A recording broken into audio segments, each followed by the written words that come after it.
8 days ago, California's energy infrastructure collapsed in ways nobody saw coming. I'm Richard Lawson, and before we dive into this crisis that's already hitting your wallet at the gas pump, I need you to do something important.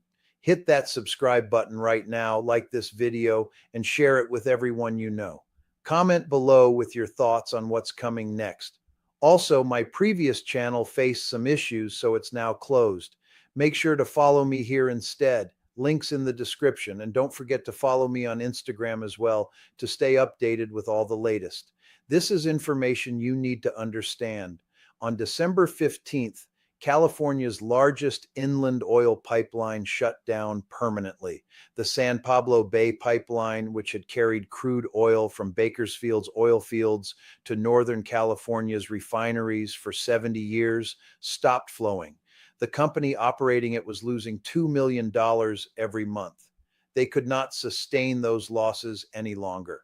Northern California's refineries lost their primary crude oil source overnight. The pipeline that kept the Bay Area supplied with gasoline for decades went silent. No warning to consumers, no emergency plan. Just a shutdown that's now triggering consequences across the entire state.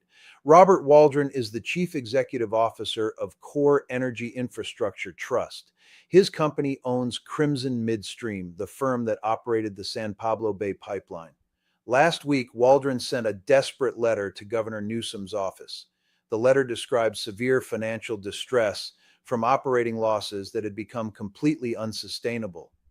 Waldron explained in clear terms that the pipeline could not generate enough revenue to cover even basic operating costs. Every single month of operation drove his company deeper into debt. December 15th represented the financial breaking point. There was no path forward. The pipeline ran 300 miles from Kern County oil fields all the way to Bay Area refineries. When fully operational, it transported 100,000 barrels of crude oil daily. That oil became the gasoline in your tank, the diesel fuel in delivery trucks, and the jet fuel at San Francisco International Airport. It powered Northern California's economy. Without the pipeline, refineries must now find alternative crude sources or significantly reduce production. Most alternatives cost substantially more and take weeks to arrange. Some refineries have no viable alternatives at all. Crimson Midstream operated this pipeline for years, investing millions of dollars in maintenance and safety upgrades. They replaced aging sections, they upgraded pumping stations with modern equipment, they installed state-of-the-art monitoring systems. Despite these massive investments, volume through the pipeline declined steadily year after year. Oil producers in Bakersfield shipped less crude than before. Refineries in the Bay Area processed less California crude, increasingly preferring imported oil instead. The pipeline operated at just 30% capacity most days, but fixed costs remained exactly the same whether the pipeline moved 30,000 barrels or 100,000 barrels. The mathematics were absolutely brutal for the company. Operating costs ran $8 million every single month. Revenue from current volumes generated only $6 million every month. A $2 million monthly loss persisted for 18 straight months. The company absorbed $36 million in total losses, hoping desperately that volumes would recover. They did not recover. Waldron's letter stated clearly that the company explored every possible option. They considered rate increases, they implemented aggressive cost reductions, they searched for alternative revenue sources. Nothing worked. The economics were impossible. Northern California refineries that depend directly on this pipeline include Marathon's Martinez facility, Phillips 66's Rodeo plant, and Valero's Benicia refinery. Valero already announced they are closing the Benicia facility in April. Phillips 66 converted their Rodeo plant to renewable diesel production. Marathon is struggling badly with profitability.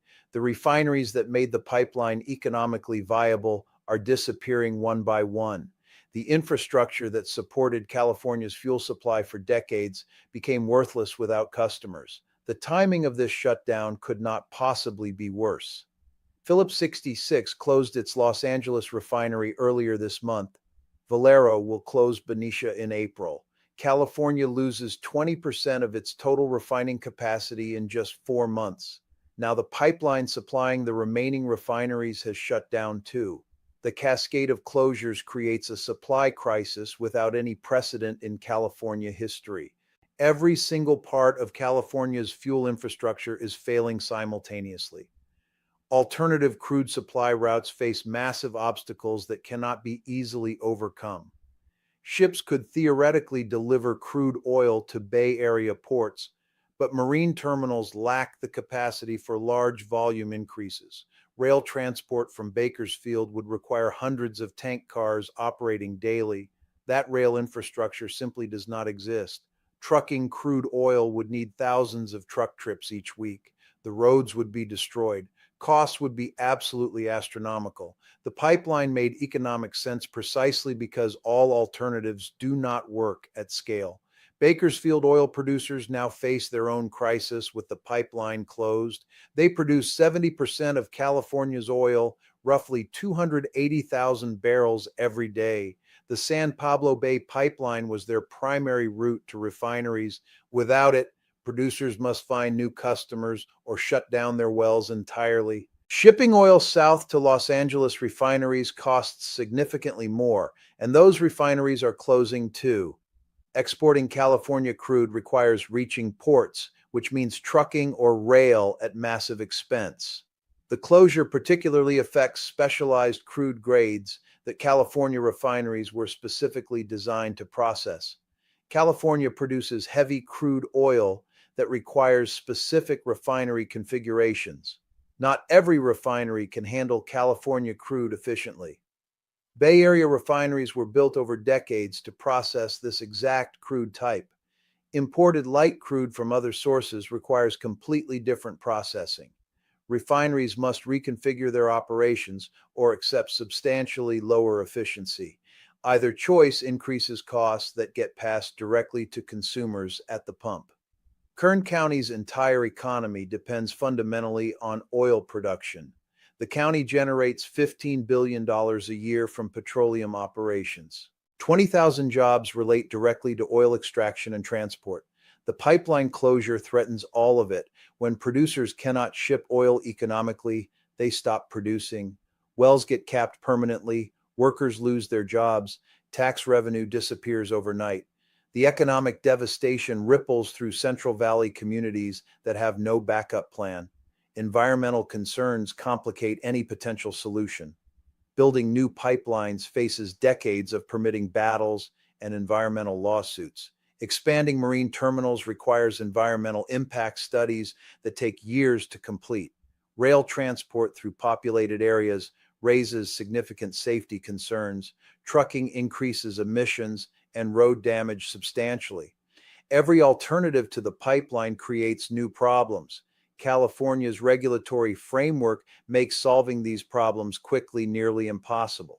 The Strategic Petroleum Reserve cannot help California in this crisis.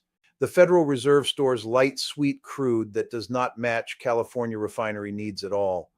Emergency releases would not solve the fundamental problem of getting crude to refineries. Even if compatible crude existed in the reserves, transport bottlenecks would remain exactly the same. The pipeline's closure created a logistics crisis without easy answers.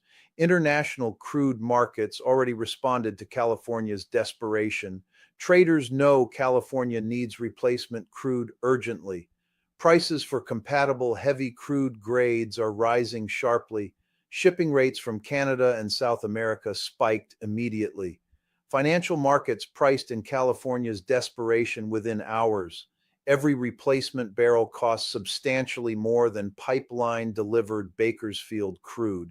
Those costs are hitting consumers at gas pumps right now this week. You are already paying more because of decisions made 8 days ago. Waldron's letter to the governor included a stark warning about cascading infrastructure failures.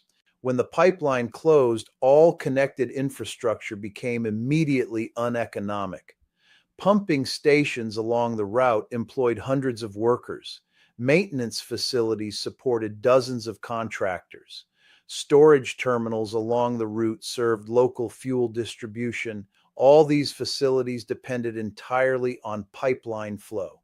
Without it, they are closing too. Each closure makes any potential restart harder and exponentially more expensive. The pipeline's financial accounting reveals the broader crisis facing California's energy sector. Built in the 1950s, the pipeline was originally designed for a 50-year operational life. Major upgrades in the 1990s extended operations another generation. The company spent $40 million on improvements in just the last decade alone. That entire infrastructure investment became worthless on December 15th. Writing off those assets triggered additional severe financial impacts. Banks holding debt secured by pipeline assets now face significant losses. Refinery executives scrambled desperately for solutions before the shutdown. Conference calls with crude suppliers happened every single day. Shipping companies quoted astronomical rates for emergency deliveries. Railway companies explained in detail why they cannot handle the volume.